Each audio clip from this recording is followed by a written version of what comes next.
জান ডয়ারে তো 10,000 টাকা ছিল, 10,000 টাকা তো পাইতেছি না। ওই টাকা আমার কাছে। ও তুমি নিছো? আগে কইবা না, আমি তো আরো টেনশনে পড়ে গেছিলাম। দাও টাকাটা দাও। টাকা দিব মানে? বাংলা বুঝো না? বুঝি। তা আবার জিগাও কে? দাও টাকা দাও। ওই 10,000 টাকা তো আমি আমার বেতন হিসেবে রেখে দিছি। তোমার আবার বেতন কিসের? তুমি তো আমার বিয়ে করাবো। শোনো, তোমার বাড়িতে আমি বউ হয়ে আসার আগে তোমাদের বাড়িতে কি কাজের মেয়ে ছিল না? ছিল। তাহলে কাজের মেয়ে কয় টাকা বেতন দিতা? এক কামে 1,000 টাকা লইতে 8 কাম করতে 8,000। তাহলে আমারে দিবা না কেন? মানে? বাংলা বুঝো না?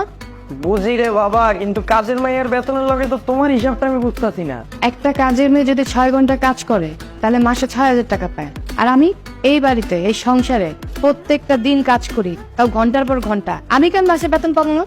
তো এটা তো তোমার সংসার, নিজের সংসারে কাজ করবে, এটা লেগে কি আমার বেতন লাগে? আমার সংসার, এটা জীবনও আমার সংসার হইতে পারে না। আমি তো এই সংসারের বান্দি। একটা কাজের মেয়ে যদি কোথাও কাজ করে, সে যদি অসুস্থ হয়, সেই বাড়ি থেকে তারা ছুটি দেয়। কিন্তু আমি এই বাড়িতে কাজ করতে করতে যদি অসুস্থ হয়ে যাই, তোমার মা কি বলে? আমি নাকি ঢং করতেছি, অসুস্থ আর নাটক করতেছি।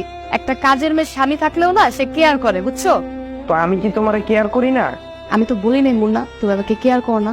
তুমি আমাকে কেয়ার করো দেখেই তো তোমার বাবা মা বলে যে বউ পাগল। তোমার বাবা মা সবসময় মনে করে কি জানো, আমি তোমাকে তাবিজ করে রাখছি, এই জন্য তুমি আমাকে এত ভালোবাসো। আর এই যে এই বাড়িতে যদি আমি একটা শাড়ি পরি, একটু সুন্দর করে সাজি, সবাই বলে আমার মনে কি রং লাগছে। তুমি একটাবার চিন্তা করছো আমি তো কাজের মেয়ের থেকেও অদম। আর তাছাড়া তুমি যদি অফিস থেকে আসার সময় আমার জন্য যদি ফুচকা নিয়ে আসো বা কিছু নিয়ে আসো, তোমার বোনের দিকে তো 3-4 দিন তাকালোই যায় না, তার মুখ কালো হয়ে থাকে, ঠিক মতো আমার সাথে কথাও বলে না।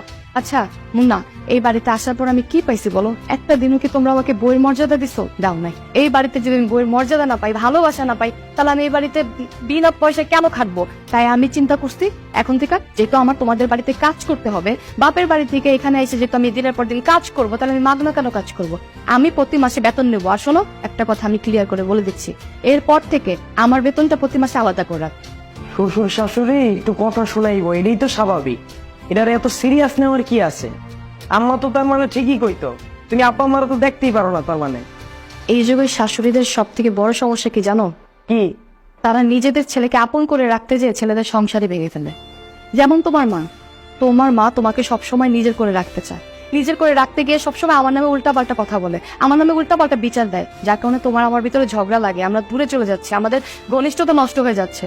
আর দেখো, তোমার মাই তোমার বড় বোনকে সবসময় কল করে পরামর্শ দেয়, সে যেন তার শাশুড়ির কাছে তার হাজবেন্ডকে যেতে না দেয়, সবসময় যেন ছেলের কাছ থেকে মাকে দূরে রাখে, সে যেন হাজবেন্ডকে হাতে মুঠোয় রাখে। তাহলে আমার ক্ষেত্রে এরকম কেন? আমার ক্ষেত্রে তো পুরোটাই উল্টো। সবসময় তোমার মা আমাকে উল্টাপাল্টা বলতেই থাকে, আর তোমার কাছে সবসময় আমাকে কালার করতে থাকে। আসলে কি জানো, এই বাড়িতে আসার পর থেকে কোনোদিনও তোমাদের ভালোবাসা পাইনি, কোনোদিনও বইয়ের মর্যাদা পাইনি। বাবা মার কাছ থেকে আসার পর একটা আমি কি চাই? সংসারে এসে চাই স্বামীর ভালোবাসা, শ্বশুর শাশুড়ির ভালোবাসা, ননদের ভালোবাসা, কিন্তু আমি না কোনোদিনও সেটা পাইনি। সবসময় আমার মনে হয়েছে কি জানো, আমি এই বাড়ির একজন কাজের মেয়ে, তোমাদের কাজের দরকার, এই জন্য আমাকে আনছো। আমি প্রত্যেকটা দিন তোমাদের এখানে কাজ করতেছি, আমার কাছে মনে হচ্ছে কি জানো, আমি শ্বশুর বাড়িতে না, আমি একটা জেলখানায় আসছি। বাবা মার বাড়ি ছেড়ে আমি একটা জেলখানায় এসে থাকতেছি। প্রতিদিন আমার একটাই রুটিন, ঘুম থেকে ওঠো, কাজ করো, আবার ঘুমিয়ে যাও। কিন্তু তোমরা একটা মানুষ আমার সাথে ঠিক মতো কথা বলছো? ঠিক মতো কথা বলো নাই। যাই হোক মুন্না, আমি অনেক চিন্তা ভাবনা করে দেখলাম, যেখানে থেকে আমার কোনো লাভ হচ্ছে না, যেখানে মানুষগুলো আমাকে ভালোই বাসে না, তাদের জন্য আমি কেন বিনা স্বার্থে খাটবো? না, আমি বিনা স্বার্থে খাটতে পারবো না।